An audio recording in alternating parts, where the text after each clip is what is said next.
内が命。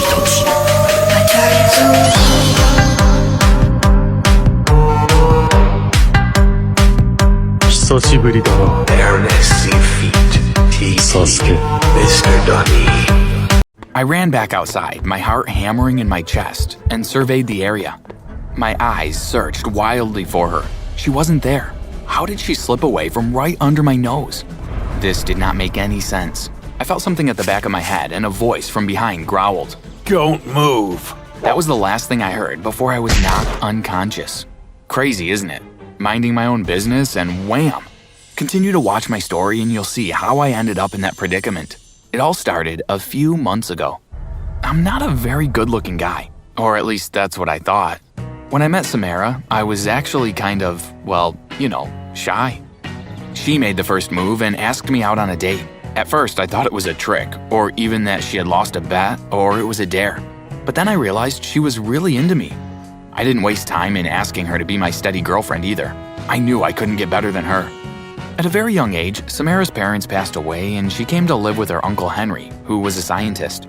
That was supposed to be a temporary situation, but Samara didn't have much family, so she made Uncle Henry's home her own. Samara and I were total opposites. Where I was shy, she was outgoing, and the most popular girl in school. All the jocks at school lingered on her every word because of her beauty, and the nerds lingered on her every word because of her intelligence. Even though I knew I was dating out of my league, Samara only had eyes for me, which made me feel special. On the eve of my 16th birthday, Samara called me. Hey Anton, sorry for calling so late, but what are your plans for your birthday tomorrow? I was thinking maybe we could do something together? It's okay, I was just heading to bed. Well, my parents and I usually have dinner as a family, but I guess we can do something tomorrow night and I can get together on Saturday evening. Okay, great. You can pick me up at 6:30 and I'll treat you to dinner. Sounds good. Samara and I chatted for a few minutes before we hung up. Next evening, I picked Samara up at 6:30 and, as always, with a bouquet of flowers. She placed it in a vase before we headed to the car. I was a bit eager for our date tonight as I didn't know what to expect. How is Uncle Henry? You know. She looked a bit uneasy, then shrugged it off. Always working on the next new thing. He sent you birthday greetings, though, she said as I opened the door for her to get in. And what about his niece? Did she send any birthday greetings? I smiled mischievously and wiggled my eyebrows. Well, she pulled me close. I heard from a very reliable source that the niece has something very special planned. But that can only happen if the boyfriend gets behind the wheel. We don't want to miss our reservations. She giggled before she pushed me away playfully. I laughed and jogged around the car. I opened the car door and jumped in. Samara gave me the name of the restaurant, Jennifer's. When we got to the restaurant, Samara and the staff made a big hullabaloo about my birthday. The cake with the singing, there was even a live band who came to our table and played a song for me. Of course, when the birthday kiss was shared, the entire restaurant cheered. My face was red with all the attention. After dessert, Samara pulled out a box from her purse. And last but not least, this is for you. Her eyes sparkled lovingly. I took the gift-wrapped box from Samara and opened it. Inside was a gold wristband with my name engraved. I can't accept this. This is way too expensive. I pushed the wristband back into her hand. Anton, I want you to have it. You are the best boyfriend I've ever had. You've always been there for me, and I just wanted to show you a little appreciation. She took the wristband from the box and placed it on my wrist. I want you to have it.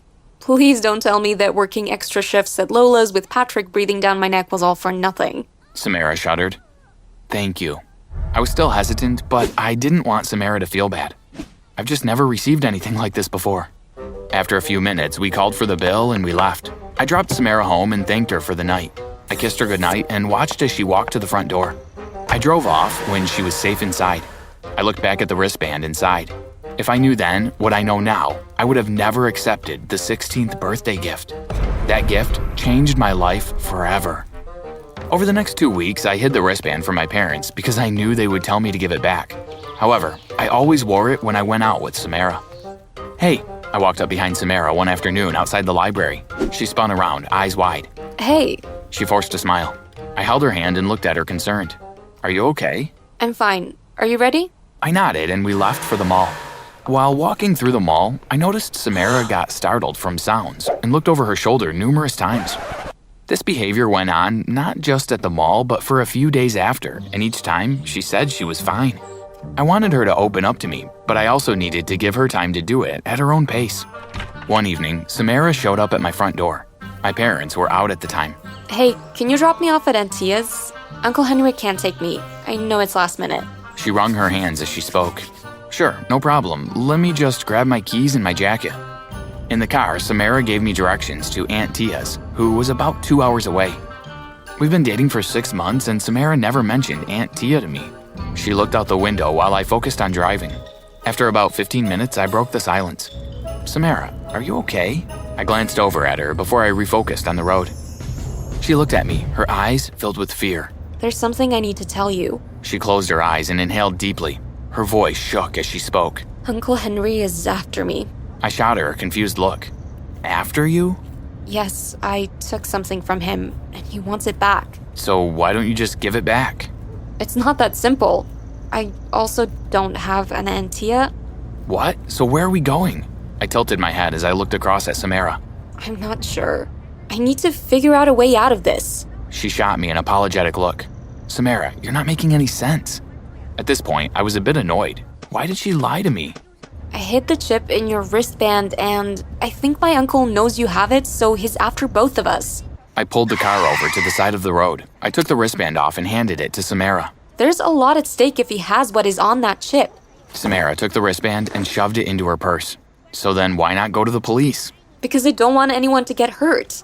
But you hid the chip in the wristband you gave to me, I yelled in disbelief. Look, Anton, I'm sorry. I panicked. If you can get me to Pointe-à-Pierre, I'll be able to take it from there. There was an intense silence in the car. I was about to say something when I decided against it. I started the car and continued to Pointe-à-Pierre. After about 30 minutes, I said dryly, I have to get gas. She nodded as I pulled into the gas station. I'll go in and pay for gas and get a bottle of water. Do you want anything? I shook my head. She hopped out of the car and disappeared into the store. I slammed my hands on the wheel frustratedly. I can't believe she got me wrapped up in all this. 15 minutes went by and Samara did not exit the store. Where is she? She should have been back by now. My eyes caught something in my rearview mirror. Was that a person? Were we followed? I sighed in relief when a cat came into view in my rearview mirror. I needed to get Samara. She was in there too long. I jumped out of the car and ran into the gas station. I looked around and Samara was nowhere to be found. After describing Samara to the cashier, I asked if he saw her. He said no. I ran back outside, my heart hammering in my chest, and surveyed the area. My eyes searched wildly for her. She wasn't here. How did she slip away from right under my nose? This did not make any sense. I felt something at the back of my head, and a voice from behind me growled, Don't move. That was the last thing I heard before I was knocked unconscious. I woke up feeling as though someone in my head was kicking and screaming to get out. I blinked a few times as I looked around, trying to figure out where I was. Thank you for joining us, Anton. Uncle Henry drawled. Where am I? Why am I tied up? I struggled violently against my ropes. There were 3 other men in the room. You are safe, for now. I'll let you go if you tell me the location of my niece and my chip. Your guess is as good as mine. She bailed on me at the gas station, and she also has the chip. I glared at Uncle Henry. Uncle Henry walked up to me briskly, grabbed a handful of my hair, and yanked my head back. I don't believe you heard me. Where is my niece and my chip? He snapped. I don't know where she is. My voice was strained. Ronnie! Yes, sir! One of the men stepped forward. His eyes grew dark as his lips curled into a lopsided grin. Help Anton remember where the chip is, and by extension, my niece. With that, Uncle Henry walked out of the room, and the 3 men walked towards me menacingly. Anton! Anton! Someone shook me and whispered in my ear. Come on, Anton, wake up! I opened my eyes as wide as I could. I felt a metallic taste of blood in my mouth. One of my eyes was almost swollen shut. I had cuts and bruises all over my body. How? I said weakly as she untied my hands and legs. My uncle used this place a few years back for one of his experiments. It was just a good guess. How did you get here? I saw your car stranded on the gas station and I used it. Now enough questions, let's go. Samara helped me up and tried to support my weight against her body, but I tumbled to the ground in pain. Just as Samara bent down to help me, I grabbed the ropes and pushed her onto the chair. Before she knew what had happened, I had her bound to the chair. She struggled against the ropes and looked at me in horror. What are you doing? What am I doing? I snarled angrily. You decided to plant a stolen chip in my wristband that you gave to me for my birthday. Then, you showed up on my doorstep and asked me to take you to your Aunt Tia's, And like the good boyfriend that I am, I was like, okay, sure. Look at my face, Samara. Look at it. I continued. And you dare to ask me what I'm doing? I never asked for this. I didn't deserve this. You should have told me the truth up front and let me decide if I wanted to get mixed up in this. Now it's too late for that. Tears ran down Samara's face, and I looked at her in disgust. Oh, please, save yourself the pity party. You caused this yourself. I didn't take you to be a coward, Anton. I thought I could trust you, but I was wrong. She spat. Trust? You want to talk about trust after you lured me out of my house under false pretense?